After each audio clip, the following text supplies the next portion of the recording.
Jessica, and welcome to another Mask Monday. I have my music totally loud in the living room, but I have the door shut and I can still really hear it, so I hope I don't get a copyright strike. But just in case you want to know who it is, it's Keen. I love Keen. It's making me feel a lot better because, you know. Okay, so today we're using the Pure Tea Tree from Essence Herb tea tree mask, and this is it's what the extract. I'm trying to see what the benefits is. Helps skin to be smooth, and helps to be healthy. Give you a healthy complex. It's good for stress. Oh, Jesus, Lord knows I need it. All right. I love tea tree oil. I have, I shared it with some of my girlfriends on Polo that I use a mix of hemp salve and, well, CBD salve and tea tree oil mix on my fingers and on my feet to make them really nice and soft. Oh, I love this. I already love it. I didn't even see these until I showed it to you. All right, let's get this little, these little ears on. They're the closest to me. Okay, so lately I've been just posting like pre-recorded. This is doing just like, I think 3 hours or something. So yeah, it is Monday. Happy Mask Monday, the 23rd of January. So just a few days ago, well, this week I've had like 2 deaths. One was my uncle, and one was my Chewy. And I still had to go to work after that happened, because you know I can't afford not to work, and do things I'm supposed to do. I went to an AA meeting because I really needed it. It's really good to hear someone else's shit to make you feel better about your own shit, but it just comes in waves. Like, so this music there is really making me feel better. Some good joyful music. Normally I'm into the darky stuff, but this here is just kind of lifting my spirits. I love Keen and The Weeknd and stuff like that. But anyways, I feel like, no, that's the wrong word. My feelings are one thing. I think that some people underestimate losing a pet. Because to me, this pain was more than any hurt that I've even had from a human. Okay, see, my dog, when I got her, I actually rescued her out of a drive-thru. These people had her. Okay, her birthday from the vet was estimated like 2006, 2009 or something like that. Anyways, she was really, really old when she passed. But these people were going, I was a manager at a McDonald's, and these people were going through a drive-thru in this tiny little ass pickup. Must have been like an old Ford, like a 99 or 97 Ford. And it was really old. And they had a Rottweiler in the front on the floorboard, between this guy's legs, passenger's legs. And they had like a little thing built over the top, and there was like all these Chihuahuas, and they said that they're all related, the Chihuahuas, but they couldn't. They came from Florida, and this is Georgia, right? They came from Florida, and they're making their way up to South Carolina because they've been unemployed for a long time. They have a place to live up there, but they can't bring the dogs, and no one would take them, so they're going to every drive-thru they can on every exit until they get to South Carolina to find someone to take their dogs. I said, well, I've got dogs. I mean, you know, well, they weren't really mine. They were my ex-boyfriend's. But you know what? I'll find a place for one of the dogs. Just give me the youngest one, and, you know, and that was Chewy. So they gave her to me, and I'll put a picture up here of the first day I got her.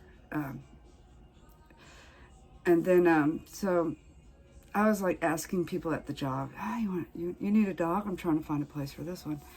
And they were like, Oh yeah, one girl, she was a manager. She said, well, two managers actually took them. The first one took her home, and her husband said, hell the fuck no, because I guess it wasn't a pit bull, you know, because when I said, okay, I'm coming back to get her, the house had nothing but pit bull, so I guess that didn't work. So then the next manager, she had a little boy, I think he was like 2 or 3 at the time, and she took her home, and her landlord said no, like, absolutely no go. And so I said, okay, and this was like Thanksgiving weekend, and I was just like, you know what, girlfriend, we just gonna chill here and have Thanksgiving together, and then we'll figure it out after.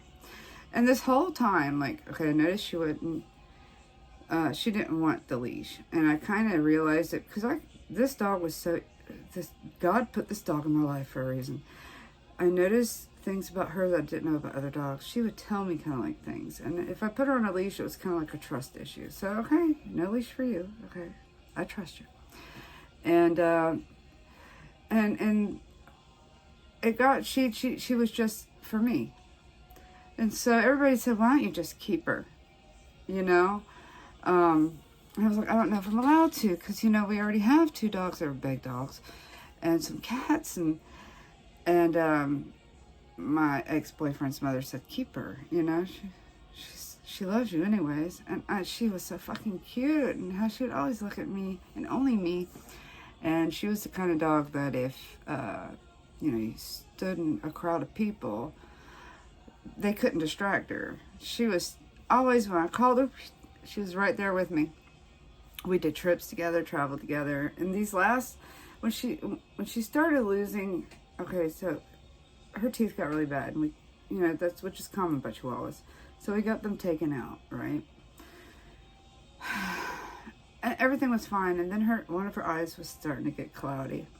So I took her to the vet, and he said, well, you know, it is common that, you know, at a certain age they'll get, you know, start losing their sight. And it was only one eye. She could still see and everything, and she could hear, and then the other eye was starting to go. And so the doctor said, just make sure you have the food in the same area, this, that, and the third. Don't move stuff around too much, and, you know. Anyway, she did get completely blind. So she was blind and had no teeth. It's fine. And people would make fun of my dog, but to me, even though she couldn't see me, later on she also went deaf.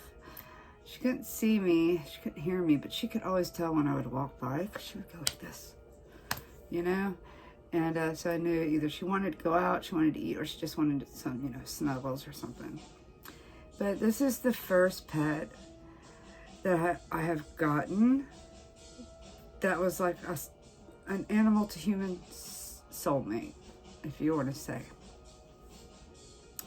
And so when, you know, when the doctor, you know, put her away, or took her down, put her down, whatever you want to say it, when it was time for her to go. Oh, God. So when it was time for her to go,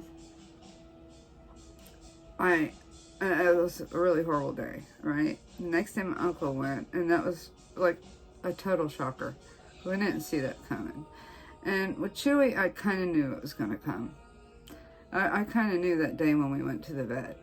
And I thought I was prepared, but I'm going to tell you something. You can't be prepared for death. I thought I was prepared for my dad last year, and I wasn't prepared either. I wasn't.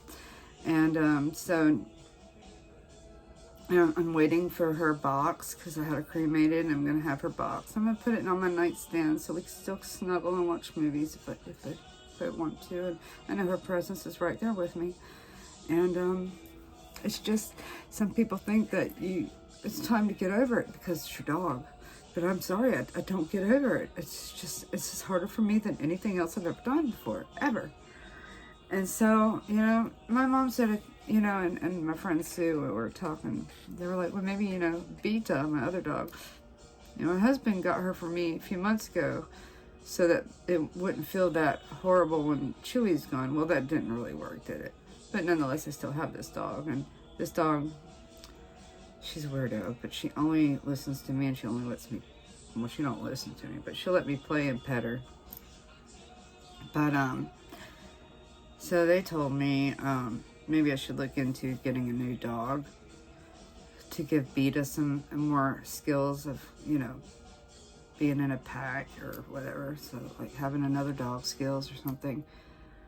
And I think that's great, but I think I need to wait a little bit because I've noticed that to get over the pain, I've been reacting in ways that I've never even noticed before.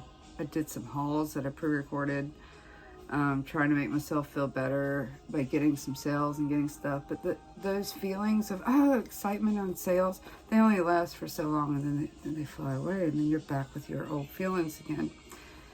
And I've noticed that, like, OCD is what I have, and I'm always cleaning.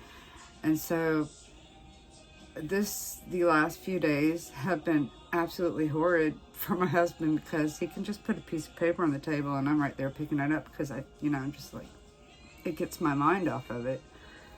But if you agree with me on the grieving of a loved animal is worse than a human, put that in the comments down below. Now, I don't know how it would be with my mother, because when my mother goes away, to me, that's never going to happen, okay?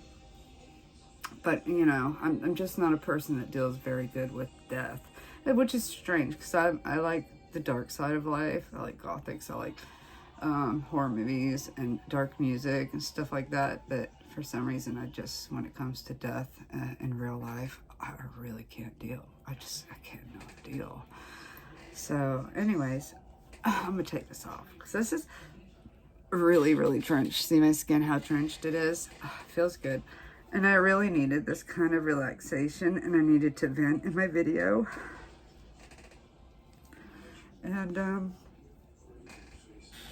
anyways, I hope you guys have a wonderful, wonderful week. And thanks for listening to me. I really hope that I am getting better. It just, like I said, it comes in waves, and I'll get past it. And I thank you so much for coming. And I love you guys so much, and I wish you all the love in the world. I'll see you next week. Love you so much.